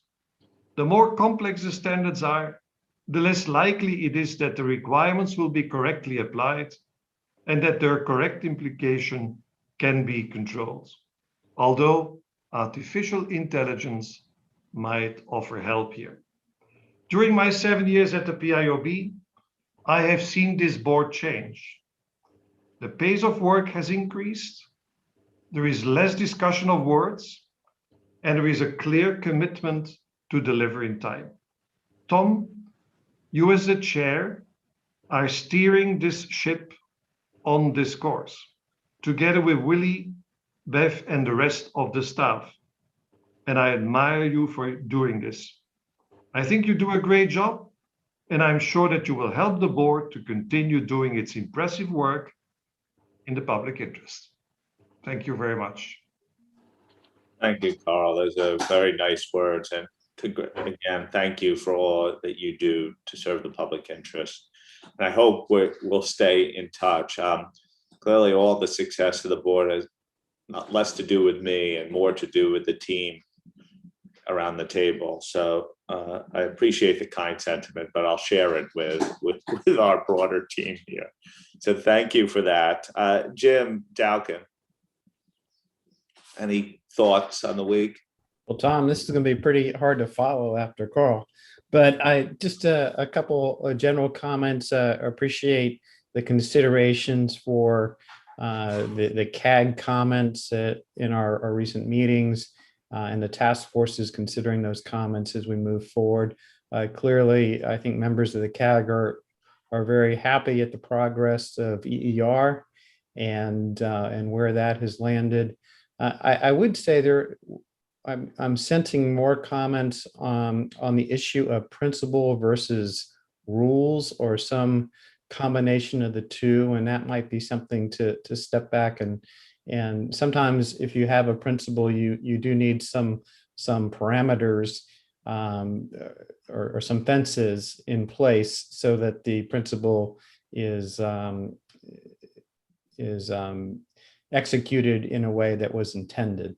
But I'm seeing more and more questions as the week went on that. But again, I think from a CAG perspective, we appreciate all the task force and all the board members considering our input. Thanks, Tom.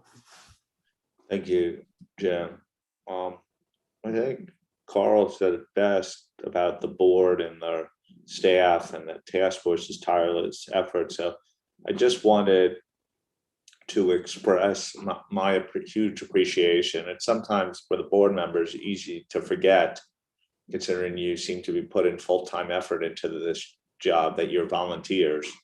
So let me just say thank you again for all that you do. I should have probably thanked your employers for allowing you to do what you do as well, but it's a huge, huge undertaking, and at different times, and some of the benefits of this job is actually seeing each other in person and interacting, and we know that's been taken away from you because of the pandemic as well. The staff, what can I say, Billy and team, superb effort in getting the papers ready. The quality continues to advance every session. Everything is getting up in time. It's quite Herculean at this point. So thank you to the team for that. Special thanks to Michelle Harrison for administering this meeting in a smooth fashion. So thank you, Michelle. A few things. The draft minutes will be distributed to the board for comment in due course. You can never get away from minutes. And of course, we'll post them for approval at the upcoming June meeting. So we have a couple of more Zoom calls scheduled for April 21st, 22nd, and May 10th and 11th. And the board meeting for June is the 14th to 18th. Of course, that will be done via Zoom as well. As you know, we haven't made the official call on September, but in all likelihood, we will still be in a virtual environment, both for the board meeting and for the CAG. We will be in touch with board members who need to attend the CAG meeting on September 8th and 9th.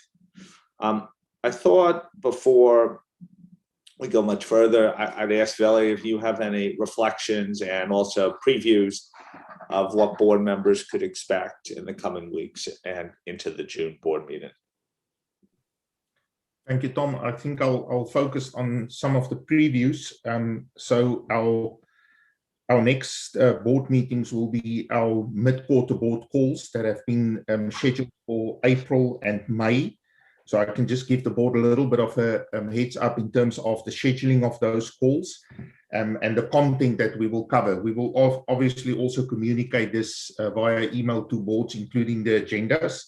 But for the calls on April 21 and 22, for those calls, we will be looking at CUSP. So the CUSP working group under chairmanship of Roger will bring the first proposals to the board in terms of the drafting principles and guidelines.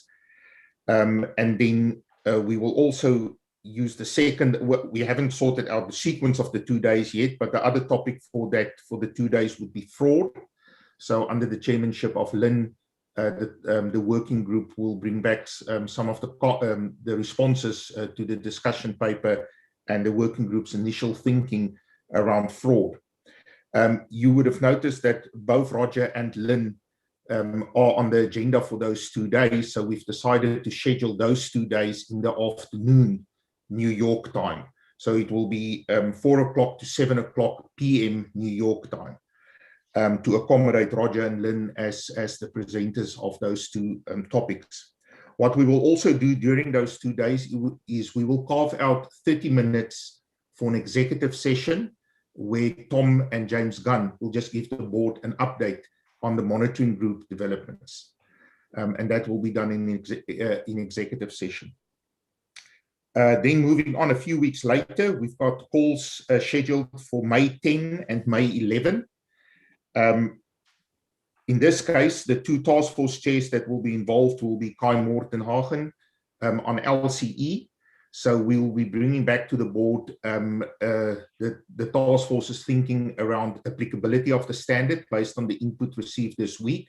And we will also look at the issue of group audits in the LCE standard. And then the other chairman, the task force chair that will be involved is Josephine.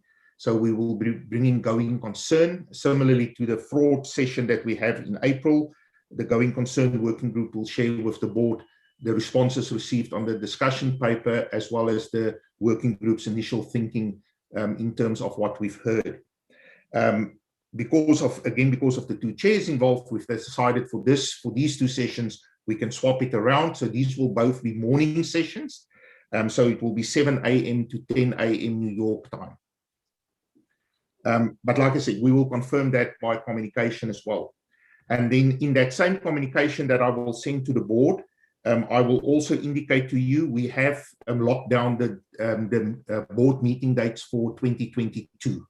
So I'll communicate the 2022 dates as well, which will more or less fall into the same slots as we've had this year. We just see it just makes most sense to stick sort of to the cycle of between the December meeting and the March meeting, you've got 13 clear weeks. And then between the March meeting and the June meeting, 12 clear weeks. Between June and September, 12 clear weeks. And then between September and December, that's always a little bit shorter, 11 clear weeks. But I'll communicate those dates to the board, including the CAG dates that go with that for March and September. Thank you, Tom. Thank you, Lily. Any questions on that? And of course, next year we are planning, fingers crossed, to a return to normal in-person meetings for our quarterly plenaries. Okay. I actually had one more assignment for us. I don't know if you remembered it, but I'm going to call upon Sue Allman to remind us what the assignment was. Okay, thank you. Well, it's Natalie's birthday, so obviously Natalie needs a birthday present, and we didn't get through all the questions on audit evidence on Monday, so there are 3 left: questions 7, 8, and 9. If you are able to get us any written thoughts on that offline, I know a number of you have notes and things. Obviously, that will make her day. But if you're able to get anything through to us by sort of Monday, Tuesday next week, it'd be really helpful. We do have a task force meeting. They are important things that we need to consider. So really appreciate any comments you're able to get. They don't need to be beautiful or anything like that, but just a bit of feedback as to whether we're on the right track will be really helpful. Thank you. So you have to know that since you made that offer, I've called her family and told her that no other presents were necessary today, because that was so awesome of us to give feedback on question 7, 8, and 9. Okay, we're gonna bring this to close. Just a reminder, as Billy told you, that of upcoming board meeting, and that we will post papers 7 to 10 days before sort of the month, the in-between calls, and our expectation on the June board meeting would be to begin posting on May 24th, with all materials for discussion posted by May 28th. And so it's great. And if you haven't seen the notes, Natalie is clearly very happy with her upcoming gifts. So that's great. Well, again, I appreciate everyone's hard work, openness, and being so well prepared for this meeting. I know we made a lot of progress. And so thank you for all you do. Have a great weekend, and I'll speak to you shortly. Thank you.